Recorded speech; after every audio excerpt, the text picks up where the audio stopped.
저는 이 시간에 먼저 예수님과 동행 일기를 왜 해야 되는, 나눔방을 왜 해야 되는지, 그 유익은 무엇인지를 나누고 싶습니다.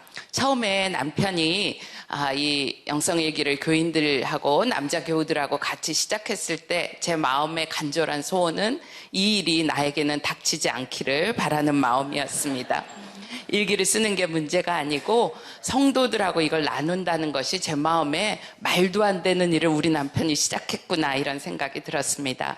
그런데 제가 같이 20년 이상 기도하는 기도직인 사모님들이 한국뿐 아니고 세계에 이렇게 흩어져 있는데 같이 사역을 해야 될 때는 만나기가 너무 힘든 거예요. 그래서 우리 교회에서 이런 걸 하는데 우리도 한번 해보자. 그래서 포털 사이트에 나눔방을 개설하고 사모님들하고 같이 일기도 쓰고 기도 제목을 올리게 됐는데, 이것이 온라인상에서 영성일기 나눔방이 시작된 효시가 되었고요. 제가 실제로 해보니까 이 말도 안 되는 일이 이 예수 동행 일기를 지속하고 우리의 삶의 변화에 너무 중요한 부분이라는 걸 알게 되었습니다. 여러분, 마음을 열라고 해서 모든 사람과 이 일기를 다 나누는 건 아닙니다. 여러분이 나눔방에서 서로 신뢰할 수 있는 사람, 인원이 너무 많으면 다 나누기가 쉽지 않고요. 또 너무 막 두 사람이서 하고 이런 데는 그룹 다이나믹스가 떨어지잖아요. 그러니까 한 너댓 명, 6, 7명, 10명 안쪽에 자기가 신뢰할 수 있는 사람들과 동성애 사람들과 이 비밀을 지켜줄 수 있는 닫힌 나눔방에서 이것을 나누는 것입니다. 제가 여러분 교재를 보시면 지금 5단원에 나눔방이 있는데요. 제가 교재를 처음 대했을 때 그렇게 생각했습니다. 혼자서 일기를 잘 쓰게 되다가 마지막 단원쯤 가면 나눔방을 열어야지, 이건 중반부터 나눔방을 왜 열라 그러지? 근데 실제로 해보니까 혼자 쓰다가 잘 쓰게 되면 나누는 게 아니고 나누는 게 먼저 시작돼야 쓰는 거가 유지될 수 있다는 것을 알게 되었습니다. 왜 나눔방을 해야 하나요? 나눔방의 목적이 뭔가요? 이런 질문을 받게 됐는데요. 여러분, 오늘 단원의 주제가 되는 말씀이 히브리서 3장 7절부터 13절까지잖아요. 거기 보면 하나님께서 이스라엘 백성들을 향하여 보실 때마다 탄식하셨던 것은 이스라엘 백성들의 마음이 완고해지고 하나님을 거역하고 미혹에 빠졌다는 것입니다. 여러분, 3장 8절에 보면 너희 마음을 완고하게 하지 말라는 표현이 나오고요. 10절에 보면 그들이 항상 마음이 미혹되어 내 길을 알지 못하였도다 그랬어요. 이단에 빠지는 사람들 보면 하루아침에 이단에 빠진 것 같습니다. 그러나 실제로 하루아침에 미혹에 빠지는 사람은 없습니다.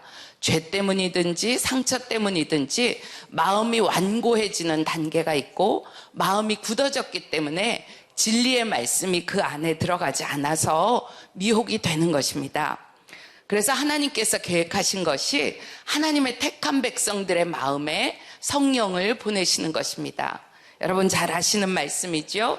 에스겔서 36장 26절, 또 새 영을 너희 속에 주고 새 마음을 너희에게 주어서 우리의 마음을 부드러운 마음으로 하신다는 거예요. 여러분, 부드러운 마음이 어떤 마음이죠? 하나님의 말씀에 부드럽게 반응할 수 있는 마음이라는 뜻입니다. 하나님의 말씀대로 살고 싶어지고 하나님의 말씀대로 사는 것이 기쁨이 된다는 거예요. 문제는요, 우리의 마음이 부드러운 마음이 되었다가도 너무 쉽게 다시 굳어진다는 겁니다. 주부들이 모이면 하는 얘기가 있어요. 집안일은 하도 해도 뭐죠? 표가 안 나고, 안 하면 어때요? 표가 나요. 그죠? 네, 여러분, 마음을 일부러 완고하게 하는 사람 없어요. 마음을 어떻게 하면 굳어지고 완고하게 될까요? 내버려 두면 돼요. 그냥 내버려 두면 하루만 지나도 굳어지고 완고해집니다. 여러분, 이런 말 하고 싶은 때 있으시죠? 아우, 나 좀 내버려 둬, 가만히 놔둬, 이런 말 하고 싶죠? 그런데 이게 정말 위험한 말이에요. 마음은 한번 굳어지면 스스로 회복하기가 정말 힘들어요. 그래서 마음이 굳어지지 않도록 정신을 차려야 됩니다. 히브리서 3장 13절에 오직 오늘이라고 일컫는 동안에 매일 피차 권면하여서 서로 죄의 유혹으로 완고하여지지 않도록 하라고 했는데, 이 나눔방은 오늘이라고 일컫는 동안에 매일 피차 서로 권면하여 우리의 마음이 완고하여 죄의 유혹에 빠지지 않도록 하는 겁니다. 이것이 나눔방을 통하여 서로 격려하고 돕자는 이유입니다. 잘 아시는 대로 전도서 4장 12절에 보면 한 사람이면 패하겠거니와 뭐지요? 두 사람이면 능히 당하지만 세 사람이면 삼겹줄이 끊어지지 않는다 그랬잖아요. 그래서 서로 지지하고 돕자는 것입니다. 영성일기는 근본적으로 주님과 빛 가운데의 교제이지만 우리가 주님과 빛 가운데 교제하는 일이 잘 훈련되어 있지 않아서 나눔방 식구들을 통하여 서로 교제하는 걸 통하여 주님과의 교제도 함께 훈련하는 것입니다. 제가 남편이 테러가 차단됐다 그랬는데요. 저도 1년이면 아주 아프거나 뭐 이런 날 빼놓고는 거의 360일 정도는 일기를 쓰거든요. 매일 꾸준히 쓰는 제게도요. 어느 날 이런 마음이 찾아와요. 도대체 내가 뭐 하고 있는 거야? 다 집어쳐야지. 막 이런 마음. 나 절대 안 할 거야. 내일부터 집어칠 거야. 막 이런 마음이 들 때가 있거든요. 근데 그런 날, 나의 그런 마음을 가만히 살펴보면 내 마음이 굳어져 있고 말씀과 기도가 내게 형식적이거나 없었던 날인 것을 알게 됩니다. 그래서 꾸준히 하다 보면 내 영적인 상태가 굴곡이 없도록 유지시켜주는 너무나 좋은 방법이라는 것을 알게 됩니다. 우리의 본성은요, 주님이 이 부드러운 마음을 주시는 것을 별로 좋아하지 않습니다. 몇 년 전에 제가 일본에 사모 세미나를 하러 갔던 적이 있습니다. 주님이 큰 은혜를 주셔서 세미나를 잘 마치고 이제 나리타 공항에서 한국에 오는 비행기를 기다리고 있는데 같이 갔던 팀인 사모님이 제게 그러는 거예요. 사모님, 이번 주제는 후회 없는 부르심이었잖아요. 지난번 인도네시아는 하나님의 영광이었는데 다음에는 어디 가서 무슨 말씀으로 세미나를 하실 건가요? 이런 질문을 하는 거예요. 근데 제가 한 번도 다음이라는 생각을 해본 적이 없는데 그 시간에는 마치 제가 미리 준비했던 것처럼 이렇게 대답을 했어요. 사모님, 다음에는요, 우리가 우리를 환영하지 않는 곳으로 갈 거예요. 그리고 다음번의 주제는 동행이 될 것입니다. 이렇게 말했어요. 그러면서 제가 대답을 하면서도 이게 뭐지? 다음엔 중동 같은 데 가서 말씀을 전하게 될까? 이렇게 생각하고 잊어버렸어요. 근데 몇 년이 지나서 영성일기를 쓰는 어느 날 저녁에 그 생각이 불현듯 나는 거예요. 우리를 환영하지 않는 곳 어디지요? 주님과 동행을 환영하지 않는 곳이 다른 믿지 않는 사람들이 있는, 예수 믿는 걸 핍박하는 어떤 선교지가 아니고 나의 마음이라는 것을 알게 되었습니다. 저 정말 주님 사모해요. 주님과 동행하기 원하고 주님을 향한 갈망이 저의 갈망입니다. 이 마음이 거짓이 아니지만 한편으로의 저의 마음은요, 좀 내버려 둬, 가만둬, 왜 이래, 이러고만 있는 마음도 제 마음에 여전히 있다는 것입니다. 그러므로 이 두 마음 가운데에서 제가 주님을 갈망하는 그 마음을 자연스럽게 내버려 두면 이 갈망하는 부드러운 마음을 지키기가 힘든다는 것입니다. 나눔방을 만드는 일이요, 사실 참 어려워요. 우리가 다른 사람에게 깨지고 연약한 마음을 보이고 싶은 사람이 어디 있겠어요? 특별히 목회자나 사모들에게는 좀 그럴듯한 믿음의 모습을 지체들과 나누고 싶은 마음이 언제나 있잖아요. 그런데 마음 지키기가 어렵기 때문에 나눔방을 하는 것입니다. 에베소서 5장 13절에 책망받는 모든 것은 빛으로 말미암아 드러나나니, 그렇게 되어 있는데 빛 가운데 계속 나아가기 위해서 나눔방을 하는 것입니다. 어느 날은 제가 일기를 쓰는 초창기에 그렇게 일기에 썼던 적이 있습니까? 도대체 왜 나는 이 일을 하고 있는 것인가? 초창기에는 그런 고민이 제게 많았거든요. 근데 그날 일기에 제가 이렇게 고백을 했습니다. 주님 앞에 서는 날 벌거벗은 자로 서지 않기 위해서 오늘 나는 다른 지체들을 거울 삼아 벌거벗은 모습으로 서겠다, 이렇게 썼던 날이 있습니다. 이런 목적이라고 해도 사람들로부터 받는 질문들이 있습니다. 주님과의 친밀함, 그거 개인적인 거 아니야? 남보라고 쓰는 일기가 정직하게 써질까? 이거 나눔령 일기 되지 않을까? 뭐 이런 질문들이 일어나요. 그래서 제가 그 질문에 대한 답들을 여러분에게 좀 드리려고 합니다. 제일 첫 번째 질문은요, 영성 일기를 나누면 이게 나눔용 일기가 되지 않을까 하는 고민들을 하세요. 맞아요. 처음에는요, 남의 일기 보는 게 되게 재밌더라고요.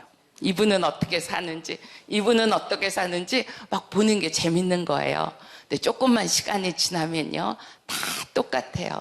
색깔만 다르지. 내가 넘어지는 문제 이지채도 넘어지며 내가 기뻐하는 일이 이지채에게도 있는 일이고요. 다 사람 사는 게 비슷하다고 느껴지기 때문에 더 이상 남의 일기를 엿보는 것 같은 그러한 흥미는 없어지게 됩니다. 그런데 일기를 처음에는요, 아무래도 사람이 의식되니까요, 나눔용 일기를 쓰게 됩니다. 그런데 우리의 초점이 어제 오늘 계속 들으셨지만 일기를 쓰는데 초점이 있지 않고 주님을 바라보는 게 초점이 되기 때문에 주님을 바라보는 사람이 나눔용 일기를 그치든지 아니면 일기 자체를 그치든지 둘 중에 하나를 할 수밖에 없게 됩니다. 저도 이것을 나눌 때 하나님 앞에서 제 삶을 치열하게 다루어 보고 고백하고 하는 이 과정을 겪게 되니까 적당하게 써지지 않게 되고 주님을 바라보니까 나눔용 일기를 쓰지 않게 되었습니다. 주님이 어느 날 제게 그렇게 말씀하셨어요. 너 일기 그럴듯하게 잘 쓰려고 애쓰지 말고 내 앞에 기록되는 너의 삶의 일지가 잘 기록되는 것에 마음을 써라. 이런 말씀을 주셨습니다. 두 번째 질문요. 노력해서 성화되는 게 아니라면 이렇게 영성일기를 예수동행 일기를 같이 쓰면서 하는 훈련은 도대체 뭡니까? 하는 질문을 받게 되었습니다. 처음에 이 일기를 같이 쓸 때 너무 힘드니까 우리가 이렇게 나눔방도 하고 훈련도 같이 하자는 거잖아요. 근데 이거는 우리가 훈련으로 거룩해지는 게 아니잖아요. 그죠? 우리는 노력해서 어떤 돌을 닦아서 성화되는 존재가 아니고 예수님과 연합되어 있을 때만 거룩하잖아요. 어느 날 예수님과 연합이 깨지면 거룩하여졌던 것 같은 나의 실체가 다시 영락없이 죄된 본성이 드러나는 것을 우리가 경험하게 됩니다. 그러면 우리가 이렇게 훈련한다는 것은 무슨 의미이죠? 저는 이것을 체질 개선이라는 표현을 씁니다. 우리가 입맛을 바꿀 때도요, 인스턴트 음식, 콜라 사이다, 이런 것에 길들여 있던 입맛이 자연식 현미밥 이런 게 맛있게 여겨지지 않잖아요. 너무 싫지만 건강을 위하여 억지로라도 먹게 되면 자연적인 음식에 익숙해지면 그 다음에는요, 인스턴트 음식을 주면 느글느글하다, 소화 안 된다 이런 얘기 하게 되잖아요. 같이 훈련하는 건 영적인 체질 개선을 하는 거예요. 그래서 내가 그동안 너무 세상 체질로 살았기 때문에 내 영에 좋은 거가 좋게 느껴지지 않고 하나님이 기뻐하시는 게 내 기쁨이 아니었는데 체질 개선을 같이 하고 보니까 하나님의 기쁨이 내 기쁨이 되고 내 영에 좋은 것이 내게 내 마음으로도 원하는 것이 되는 이 일을 같이 한다는 것입니다. 그리고 이렇게 하다 보니까 우리가 넘어졌다가도 금방금방 일어나는 일이 우리에게 가능해지게 됩니다. 세 번째는요, 쓸 게 없다는 분들이 있어요. 교인들하고 얘기하다 보면 이런 얘기 하세요. 에구, 사모님은 무슨 세미나도 가시죠. 목사님하고 외국도 가시죠. 이 다양한 사람들을 만나니까 쓸 게 있죠. 우리 같은 사람들은 쓸 게 하나도 없어요. 맨날 아침에 출근했다가 퇴근해 오죠. 맨날 집에서 밥하고 빨래하고 설거지하고. 그것도 하루 이틀 쓰죠. 맨날 똑같은 걸 어떻게 써요. 이런 교우들을 만나게 돼요. 처음엔 저도 고민이 되더라고요. 정말 그런 건가? 쓸 게 없는 건가? 여러분, 우리 일기는요, 다양한 우리의 경험을 나누는 장이 아니고요, 매일 단조로운 일상에 주님의 생기를 불어넣는 것입니다. 여러분, 어렸을 때 디즈니 만화 같은 거 보셨죠? 잠자는 숲속의 공주. 공주가 자고 있는데 왕자가 와서 입을 맞추니까 막 스파클링이 일어나면서 공주도 살아나고 나무도 살아나고 새들도 살아나고 이런 장면이 기억나실 거예요. 그림으로 말한다면 이런 것 같아요. 재미도 없고 지루하고 따분한 내 일생에 주님이 생기를 불어넣어 주시는 거예요. 여러분, 연애하는 애들 카페에 가서 옆에서 한번 엿들어 보세요. 무슨 심오한 진리를 그들이 가지고 대화하나요? 뭐 먹었어? 오늘 점심 맛있었어? 뭐, 여기 커피 맛있지? 아니야, 저기가 더 맛있어. 그러다가요, 뭐라고 그렇게 계속 그런 거 떠들다가 집에 가서 전화해 이러고 가잖아요. 헐리우드 배우들 매일 파티하고 극적인 삶을 살지만 자살하는 뉴스들을 봅니다. 우리가 매일 지하철 타고 출근만 해도요, 엄청난 은혜의 날마다의 새로운 날이 될 수도 있고요, 파티만 해도 따분하고 정말 단조로운 일상일 수가 있는데, 우리가 예수님으로 인하여 매일이 특별한 이 날을 주님이 허락해 주시는 거라고 싶습니다. 어떤 분들은요, 너무 바빠서 쓸 게 없대요. 그렇잖아요. 아침에 6시에 출근해서 밤 2시에 퇴근하는 직장인들이 얼마나 바빠요. 근데 제가 지하철에서 유심히 봐요. 지하철에서 자는 사람보다 이 스마트폰으로 뭐 하는 분들이 굉장히 많더라고요. 보면 거의 대부분 뭐 이런 기사 검색하고 게임 하시고 아니면 뭐 스포츠 보시고 이러시더라고요. 그 시간에 영성일기도 쓰고 댓글도 달고 컬럼도 읽고 은혜 나눔도 하고 이러면 바쁜 중에서 충분히 할 수 있다고 싶습니다.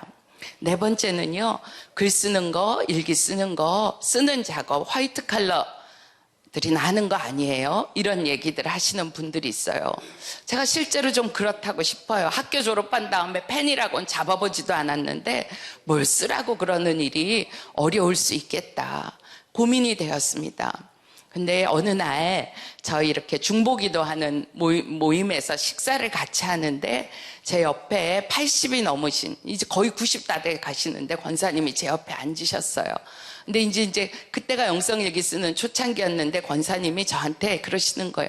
사모님, 지도 영성일기 써요 이러시는 거예요. 제가 너무 깜짝 놀랐어요. 그래서 권사님 어떻게 쓰세요? 그랬더니 공책에 쓰죠 이러셔요. 그러면서 권사님이 굉장히 친한 전라도 분이신데 내가 우리 애들한테도 말한디요 그러면서 니들 내 용돈 줄 생각하지 말어. 옷 사오지 말고 니들도 영성일기 써라잉 그랬었다는 거예요. 그래서 제가 급 인터뷰 모드로 전환해서 권사님께 여쭤보았습니다. 권사님, 일기 쓰시니까 뭐가 좋으세요? 권사님이 이렇게 대답하셨어요. 우리 예수님과 친해버렸지. 잘 쓰는지 못 쓰는지 뭐 어떻게 하는지 제가 노트 검사 안 해봤으니까 모르지만 권사님이 예수님과 친해졌다고 고백하는 그 하나로 제가 모든 답을 얻었고 권사님이 너무너무 감사하더라고요. 그 다음에 그래서 우리가 뭐 길게 안 써도 저희 어머니 90 가까우신데도요, 내게 이 스마트폰이 없었으면 인생에 나비 없을 것 같아 이러셔요. 그러시고 뭐 그렇게 많이 보내세요. 건강상식도 보내시고 막 이러셔요. 제가 엄마 2시에 이런 거 보내지만 쓸데없이 막 이러거든요. 근데 저희 어머니가 늘 그걸로 칼럼을 읽으셔요. 어느 날 칼럼이 안 올라가면 득달같이 전화 오셔요. 유목사 아프냐? 이러고 전화 오셔요. 연세 드신 분들도 뭐 이렇게 노트북을 놓고 하지 못해도 카톡 하시는 분들은 그걸로 충분히 쓰실 수 있고 댓글도 다루실 수 있고 이렇게 하실 수 있어요. 그 다음에 어디까지 오픈해야 되냐는 앞부분에 목사님이 계속 모든 걸 다 오픈하는 거 아니라고 얘기하셔서 제가 더 이상 설명하지 않아도 되겠지만, 그러나 오픈할 수 없는 그것의 실체가 무엇일까는 한번 좀 고민하면 좋을 거라고 싶습니다. 함께 일기를 쓰다 보니까 제가 너무 거룩하게 여기는 사모님, 기도 많이 한다고 여기는 우리 동지인 사모님이 TV 드라마에 넘어지고 카톡 게임에 핸드폰 게임에 넘어지고 하는 일들이 막 올라와요. 제가 어느 날은 보는 제가 민망한 거예요. 도대체 언제까지 게임에 넘어지는 얘기를 올릴까 막 이렇게요. 그런데 하루가 되고 이틀이 되고 닷새가 되고 일주일 안에 게임을 완전히 정리했다 이런 게 올라오는 거예요. 여러분, 우리가 고백 안 해도 됩니다. 그러나 고백하지 못하는 그 실체, 그것이 우리를 묶고 있는 것임을 우리가 알아야 됩니다. 우리는요, 큰 죄를 짓지는 않아요. 99%는 순종해요. 그러나 내가 순종하지 못하는 0.01%의 그것이 내가 주님 앞으로 가지 못하게 하는 것이기 때문에 스스로가 점검해 볼 필요가 있습니다. 모든 다른 사람의 얘기를 다 미주알 고주알 쓰는 거 아니라고 했는데요. 그거는 별 문제가 아닌데 제가 해보니까 미주알 고주알 쓰고 싶어질 때가 있더라고요. 내 정당한 입장을 변명하고 싶을 때 그런 것들 해보고 싶을 때가 있어요. 그런데 주님은 하지마, 입 닫고 있어, 이렇게 하실 때가 훨씬 많죠. 쓰든지 안 쓰든지 주님으로부터 통제받는 그 상태가 바로 성령에 충만한 상태가 아니겠어요? 그래서 저는 그것이 너무나 귀하다고 싶습니다. 영성일기 나눔방을 해보니까 유익이 굉장히 많은데 몇 가지로 말씀을 드릴 수 있겠습니다. 제일 첫 번째는 영성일기를 지속적으로 쓰게 된다는 것입니다. 우리의 문제는 3일 뜨겁게 은혜 받다가 열흘 쉬었다가 일주일 뜨겁게 작정했다가 한 달 쉬었다가 이틀 살아났다가 3개월 잠수했다가 이게 우리의 문제예요. 그런데 뜨겁게 안 가도 매일 꾸준히 가는 이 일을 나눔방 지체들과 같이 하는 거죠. 우리 나눔방에서 같이 하는 지체들 중에 막 잠수하시는 분들이 있어요. 그러면 제가 연락해서 무슨 일 있냐 그러면 아무 일 없었는데 잠수하는 케이스는 제가 지금까지 8년 동안 한 번도 못 봤어요. 다 무슨 일들이 있어요. 이틀 3일 나흘 하루쯤 되면 뭐 무슨 피치 못할 사정이 있으니까요. 그래서 이것을 지속적으로 하는데 너무 도움이 됩니다. 두 번째, 세 번째 같이 하겠습니다. 두 번째는 혼자 쓰는 것보다 영적인 성장이 있고요. 자기의 영적 상태를 객관적으로 보게 됩니다. 우리가 일기를 쓰다 보면 거기에 그날 자기가 은혜 받은 말씀 또는 그날 큐티한 내용들을 이렇게 올리게 되거든요. 그런데 어떻게 이렇게 다양한지 묵상하고 은혜 받은 포인트가 10명이면 10명이 다 다른 거예요. 하나님이 어떤 사람에게도 100%의 주의 뜻을 다 알 수 있는 은혜를 주시지는 않는 것 같아요. 하나님은 100%를 주셔도 우리에게 들어오면서 굴절되는데 이 사람의 은혜, 이 사람의 은혜를 통하여 마치 무지개 7빛깔이 합쳐서 아름다운 색깔을 보이듯이 주님이 그 역사를 이루십니다. 그리고 저만 해도 교회 담임 목사 아내가 되고 나이가 있으니까 누가 저를 가르치거나 권면하는 일이 쉽지 않을 것 같아요. 그런데 일기 나눔방을 통하여 제 자신의 영적인 상태를 객관적으로 보게 되더라고요. 우리 새벽기도 때 부목사님들이 생명의 삶으로 큐티한 그날 내용을 가지고 말씀을 전하거든요. 근데 어느 날은 제 마음에 이런 생각이 스물스물 올라오는 거예요. 저 목사님 큐티도 제대로 안 하고 여기에 섰어. 오늘 본문은 저것을 말하는 게 아닌데 본문의 핵심도 못 잡고 섰어. 정말 너무했어. 막 이러면서 제가 속으로 꿍얼꿍얼하고 그날 그렇게 제 마음이 이렇게 되어 있으니까 기도도 그렇게 나오는 거예요. 주님, 목사님들이 정말 큐티 제대로 하고 설교하게 해주세요. 막 혼자 부흥회하고 이러고 집에 갔어요. 그런데 저녁에 일기를 보니까 그날 은혜 못 받은 사람은 저뿐이고 다 사모님들의 일기마다 오늘은 이런 은혜를 주시고 오늘은 저런 은혜를 주시고 다 그런 거예요. 그러면 그날 누가 고장난 걸까요? 제가 고장난 거예요. 객관적인 게 어떻든지 하고 상관없이 제가 고장난 거예요. 처음에는 내가 이렇게 같이 써줌으로 당신들에게 유익을 주는 거야, 이런 교만한 마음이 있었습니다. 근데 시간이 지나면서 그분들을 통하여 제가 잘하고 제가 유익을 얻는 거가 훨씬 많은 것을 알게 됩니다. 네 번째는요, 한 줄 일기밖에 쓰지 못하는 날도 영적으로 승리한 날입니다. 어느 날은 너무 쓰기가 싫고 너무 속상해서 그날은 그렇게 씁니다. 오늘은 정말 일기가 쓰기 싫은 날입니다. 딱 한 줄만 쓰고 끝내요. 근데요, 영적으로는요, 이게 승리한 거예요. 많은 분들이 자기의 실패의 삶을 기록하는 걸 실패라고 생각합니다. 그런데 그는 실패를 깨달았고 실패를 인정했고 실패를 고백했기 때문에 저는 이것이 실패가 아니고 승리라고 말할 수 있습니다. 마귀의 종이 아니고 예수님께 반응한 것입니다. 다섯 번째는요, 우리가 다른 사람의 일기에 댓글을 달아주잖아요. 이것이 굉장히 중요한 영적인 섬김입니다. 요즘 굉장히 바쁜 시대에 살고 있기 때문에 교인을 신방한다는 일이 참 어려워요, 시간적으로. 그리고 교인도 신방을 받는 일이 되게 어려워요. 그런데 신방이 마음을 방문한다는 한문을 쓰잖아요. 그러니까 어떤 사람의 마음을 신방하는 거예요. 그래서 이렇게 영성일기를 보고 잠깐 뭐라고 댓글을 달아줄지 짧게 기도하고 이렇게 댓글을 달아줍니다. 저희 교회에 60대 넘은 이 나눔방에 전도사님하고 같이 시작을 했는데 전도사님 혼자 일기를 올리는 거예요. 왜냐하면 60대가 넘으니까 무슨 컴퓨터를 다루고 이러는 것들이 다 힘드니까요. 그런데 전도사님의 일기를 보다가 처음으로 용기를 내서 댓글을 달다가 그리고 자기 일기를 올리는, 일기부터 시작한 게 아니라 보고 댓글부터 시작해서 일기로 가는 이런 나눔방도 있었습니다. 댓글을 달 때 우리가 명심해야 될 것이 충고하거나 뭐 거기에다가 판단하고 이렇게 하는 거 아니고 주님의 마음으로 충분히 격려해 주는 것이 필요합니다. 근데 실제로 해보면요, 일기에 어쩜 그렇게 충고하는 사람들이 많은지 교인들이 이것 때문에 막 시험에 빠지는 경우들이 실제로 생겨요. 그래서 영성일기 제자반을 통해서 절대 그런 짓 하는 거 아니라고 이런 거 훈련 시간에 얘기하고 그럽니다. 어떤 성도 한 분이 간증을 했습니다. 우울증으로 너무너무 오랫동안 고생하고 늘 자살 충동에 시달리던 사람인데 그날도 자살 충동에 시달리던 날이었어요. 그래서 나눔방에, 자기 비밀 나눔방이 아니고 공객을 올리는 데가 있잖아요. 공개 나눔방에 나 살고 싶다, 이 충동에서 일어나고 싶다 하고 일기를 공개적으로 올렸습니다. 그날 자기도 알지 못하는 세계 각국에서 여러 사람들이 100몇십 개의 댓글을 달아줬습니다. 힘내라고, 기도하겠다고.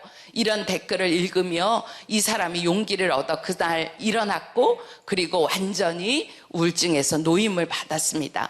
이 간증을 With Jesus Day라는 저희 이런 페스티벌에서 나와서 간증하는 것을 제가 들었습니다. 여러분, 가끔 신문에 보면 연예인들이 악성 댓글 때문에 자살하는 일이 일어나는 것을 보게 됩니다. 댓글로 한 영혼을 죽일 수 있다면 하나님의 마음을 담은 신방, 하나님의 마음을 담은 댓글로 한 영혼을 또한 살릴 수 있는 것입니다. 여섯 번째는요, 마음을 가꾸듯이 나눔방도 가꿔야 이것이 하나님의 역사하시는 도구가 되더라고요. 제가 첫 번째 나눔방은 20년 지긴 기도 같이 하는 사모님들하고 하니까 정말 너무너무 좋았어요. 근데 두 번째 나눔방이 우리 부목사님 사모님들하고 나눔방을 하는 거거든요. 그러니까 이게 너무너무 힘든 거예요. 저도 힘들고 부목사님 사모님들도 힘들고. 이분들이 처음에는 장르 이상의 글을 올려요. 수필인지 시인지 도무지 알 수 없는 글을 올리는 거예요. 그렇게 글 올리고 다시 일주일은 안 올리고, 그리고 또 장르 불명의 또 시인지 수필인지를 올리고 또 잠수를 타고 이런 일들을 합니다. 그래서 제가 어느 날은 그랬어요. 막 사모님들이 이제 우리 모임에서 나만 맨날 이렇게 목욕탕에서 혼자 목욕하냐?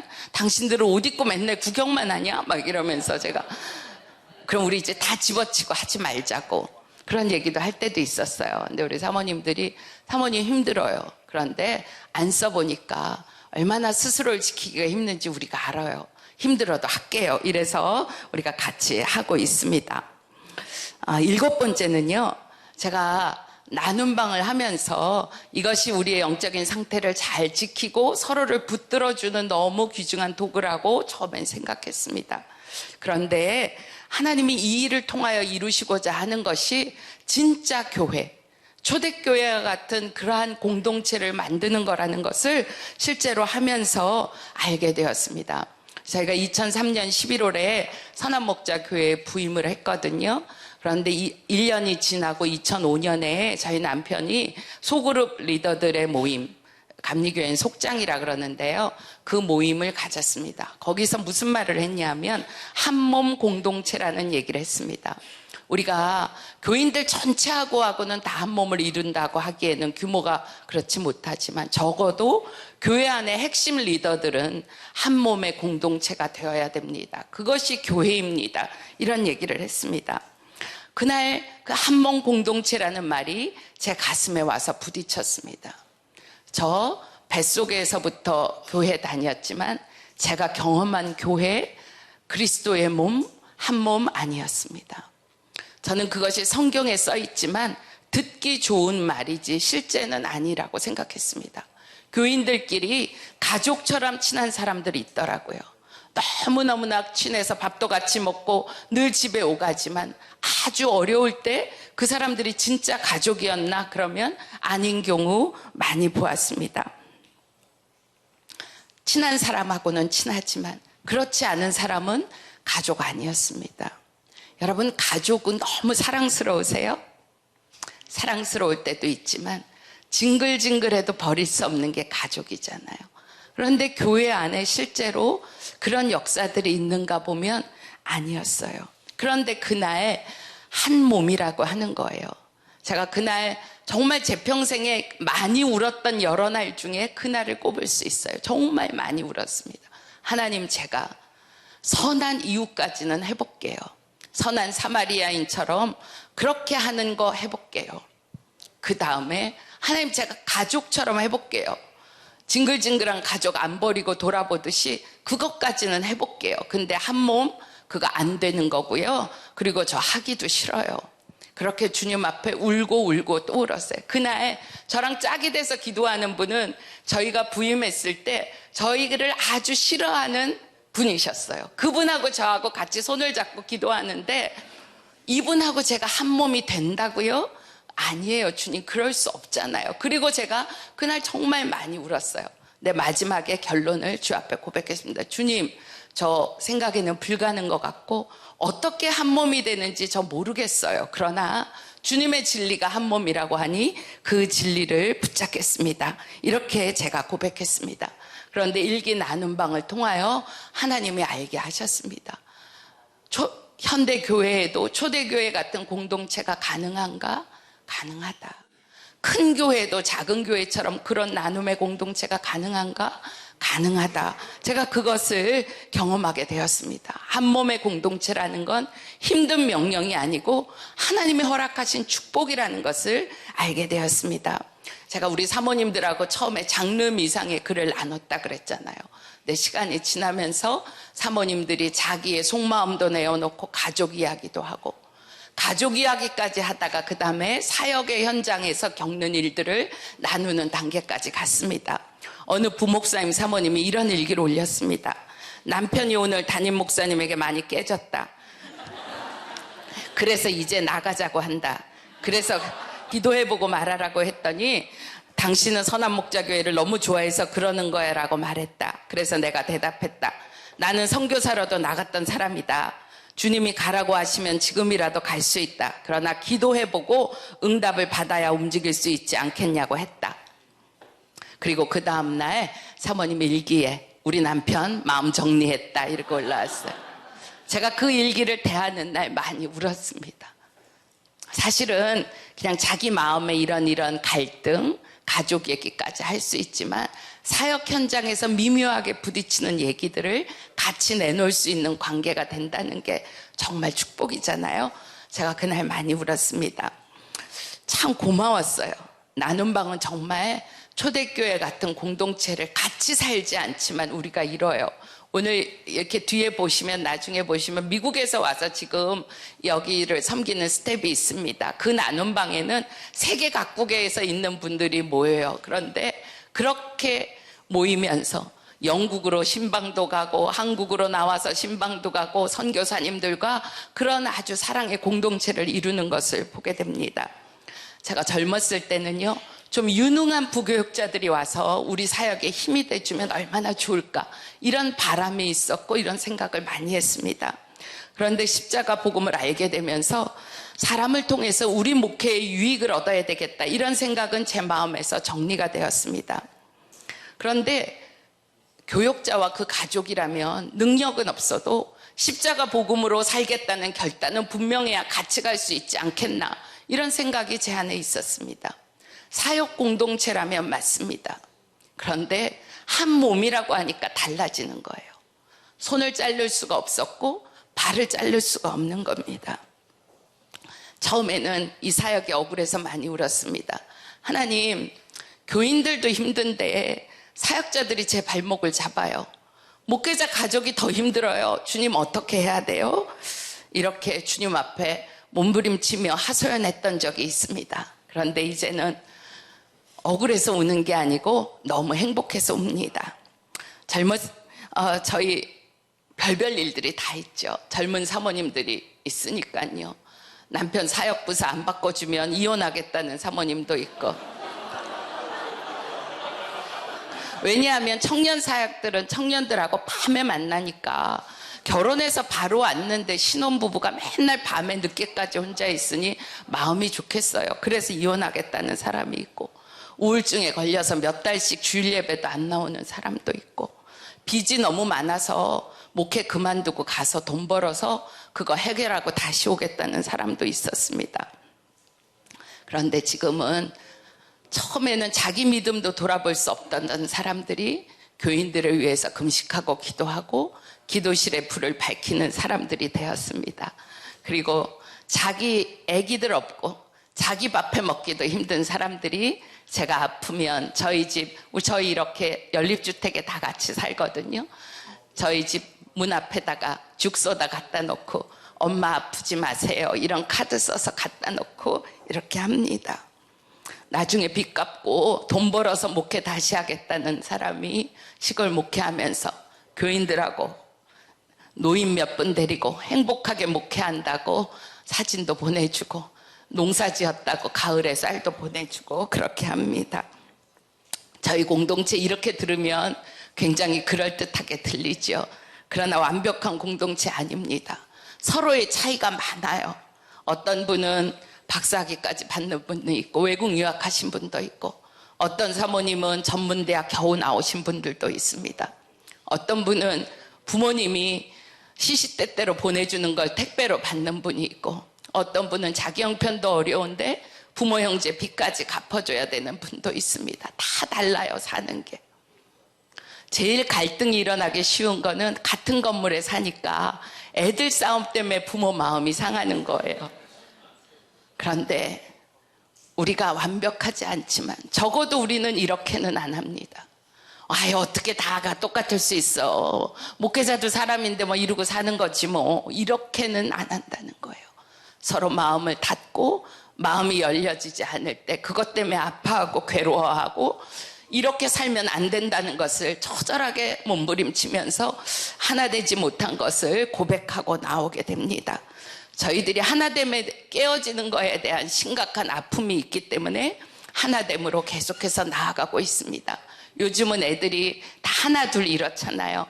사택 밑에 뭐 마당이 넓은 것도 아니고 차들 세워진 주차장의 좁은 공간에서 애들이 다 같이 놀다가 저녁 6시가 되면 마당에서 통곡 소리가 납니다. 집에 가기 싫다고요. 목사님들이 담임 목회 나아가게 되면 온 가족이 다 기뻐하지 않습니다. 애들은 다 통곡하고 나는 여기 두고 가라고 합니다. 부모 형제보다 가까운 관계들을 우리가 한 건물에 살면서 누리고 살고 있습니다. 제가 한 번은 라이프 네이버가 쓴 그리스도의 몸이란 책을 읽었습니다. 셀 교회에 대한 책을 쓰면서 마지막으로 쓴 책이라고 그러는데 거기에 이런 예화가 나오더라고요. 어느 중국 가정교회 지도자가 우리가 지난 5개월 동안 죽었다가 다시 살아난 사람을 보지 못했습니다. 우리 공동체는 회개하고 기도해야 됩니다. 이런 예화가 나오는 거예요. 저는 그 지도자가 기적을 일으키는 믿음의 초점을 맞춘 것이 아니라고 생각합니다. 한 몸의 공동체가 가지는 영적인 파워, 그리고 그것이 깨어질 때 모든 힘을 잃는 것에 대한 강조를 하고 있다고 그렇게 생각합니다. 여러분, 우리가 교회 안에서, 공동체 안에서 빛 가운데 자기의 죄를 고백하고 나오면 그 힘은 얼마나 강력한지 알 수가 없습니다. 사람들이 얘기하더라고요. 공개적인 죄에 회개하는 일의 부작용에 대해서 얘기합니다. 충분히 있을 수 있다고 싶습니다. 그러나 저는 초점이 공개적인 회개가 문제라기보다는 그 공개적인 회개를 받아줄 수 있는 공동체가 교회가 아닌 것에 문제가 있다고 싶습니다. 우리는 넘어졌다가 깨어졌다가 다시 일어나고 또 넘어지고 깨어집니다. 우리 자녀들이 몇 번 속속이다 돌아오나요? 계속해서 나갔다가 들어왔다가 나갔다가 들어왔다는 과정을 겪지만 우리가 그 아이들을 받아주잖아요. 교회 공동체, 내가 밑바닥을 치는 걸 다 드러내 보여도 안전한 공동체가 된다면 공개적인 회개가 무슨 문제가 되겠습니까?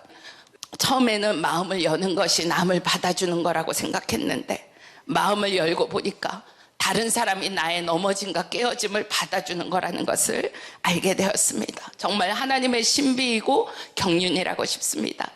아주 오래전에 하나님께서 저희 남편에게 인터넷상에 교회를 세우라 이런 명령을 주셨습니다. 그때는 그것이 무엇을 말씀하시는 건지 몰랐기 때문에 인터넷 교회 홈페이지에 설교나 교회 홈페이지를 통하여 많은 사람들이 복음을 듣게 되나 이렇게 생각했습니다.